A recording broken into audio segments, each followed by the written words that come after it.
रामकृष्ण हरी मंडळी, तुम्हा सगळ्यांचं स्वागत आहे आपल्या नवीन ब्लॉग मध्ये। आणि आज माझ्या भावाने चक्क माझ्यासाठी चहा करून आणलाय, ते पण मी अंथरुणात असतानाच। माहिती नाही देव कुठून उगवला, म्हणजे काय म्हणतात देव पावला की सूर्य कुठून उगवला, दोन्ही मिक्स केलंय मी। तर अशा प्रकारे त्यांनी मस्त चहा आणि बिस्किट पण आणून दिले, ते चला म्हणलं खाऊन घेऊया। त्याला काय बेड टी म्हणतात नाही का, पारुस पारुस चहा प्यायला। तर अशी मस्त आपल्या ब्लॉगची सुरुवात झालेली आहे। 1 2 3 4 रामकृष्ण हरी मंडळी, तुम्हा सगळ्यांचं स्वागत आहे आपल्या नवीन ब्लॉग मध्ये। आणि आज आपल्याला करायची केळीच्या फुलाची भाजी। पहिल्यांदाच मी करणार आहे आणि खाणार पण आहे, आणि मी पहिल्यांदाच हे फूल पण बघितले। मला वाटतं फॅनचा आवाज येतो, त्यामुळे आवाज येत नसेल।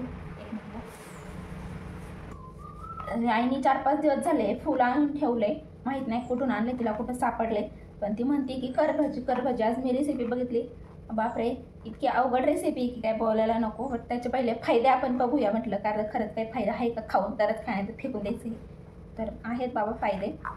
बघूया आता कशी बनते काय। खूप अवघड आहे पण रेसिपी, म्हणजे एवढी पण नाही, पण आपल्या इकडच्या आपल्याला जास्त माहिती रेसिपी आपली बटाट्याची याची भाज्यासारखी अशी नाही, काहीतरी वेगळंच आहे। पण बघू खाऊन वरतीट आहे की नाही। चला करूया। साफ करायलाच खूप अवघड आहे। तर याचं ना हे असं काढून घ्यायचंय पहिलं। मी अशी फुलं काढायची, बापरे तुटत पण नाही।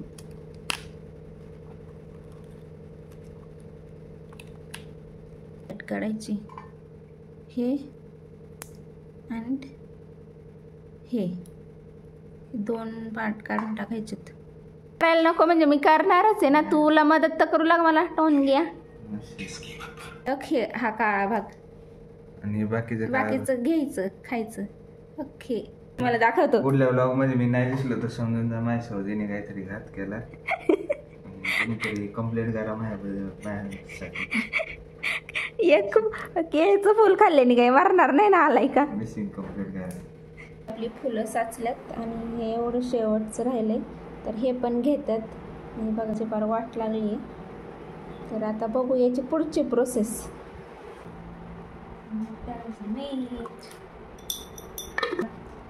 अशी घ्यायची, बारीक बारीक करायची।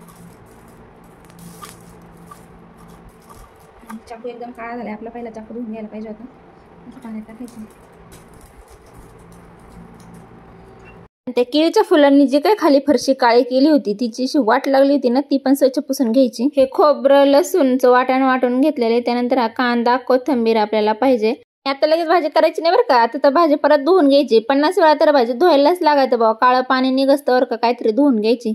4-4 वेळा अशी मी तिला धुवून घेतली, तेव्हा कुठं तिचं काळं पाणी जरा बरं झालं। म्हणलं मरू दे तिकडं, असू दे काळं पाणी तर काळं पाणी, बघा तरी पण काळं पाणी निघतेच बा। मग शेवटी केली भाजी बनवायला सुरुवात। तेल घेतलं, त्यात टाकला कढीपत्ता, मग टाकला कांदा, त्यांना चांगला असं काय म्हणतात लाल वगैरे होऊन दिलं। कांदा परतल्यावर टाकायचं आपले 50 वेळा धुतलेली केळाची काही चिरलेली फुलं बिलं म्हणतात त्याला, ते टाकायचं आणि त्यांना पण चांगलं मिक्स करून घ्यायचं। आता अजून याच्यात काहीच टाकायचं नाही बरं का, असंच मिक्स करून घ्यायचं चांगलं 5-10 मिनिटं।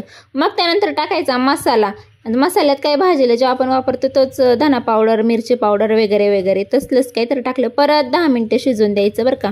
मग आता परत असं झालं का, मग आता टाकायचं जे काय आपण त्यासोबत टाकायला घेणार आहे ना, म्हणजे केळीच्या फुलाला चव नसते ना, मग त्यासोबत काहीतरी एखादी तुम्हाला कडधान्य टाकायला लागतं। काळा नाही वाटाणा म्हणा, मूग म्हणा किंवा चवळी म्हणा, असं काहीतरी। तर चवळी वाटाणा हे टाकू शकतो आपण 2, तर मग ते टाकलं।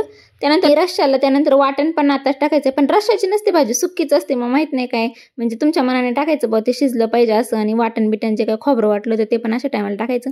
झाले शेवटी भाजी माझी काही जास्त सुक्की नव्हती झाली, पाणी जास्त झालं। आणि पप्पांना तर माझ्या कुकिंगवर पहिल्यापासून विश्वास नाही, आणि केळाच्या भाजी करते म्हणलं मग तर अजिबातच नव्हतं। त्यामुळे त्यांनी मिसळ आणली, मला म्हणले तू पण खा। आणि आईने बघा केवढीशी भाजी घेतली, आणि हिनेच मला करायला लावलेली आणि खायला केवढीशी घेतली।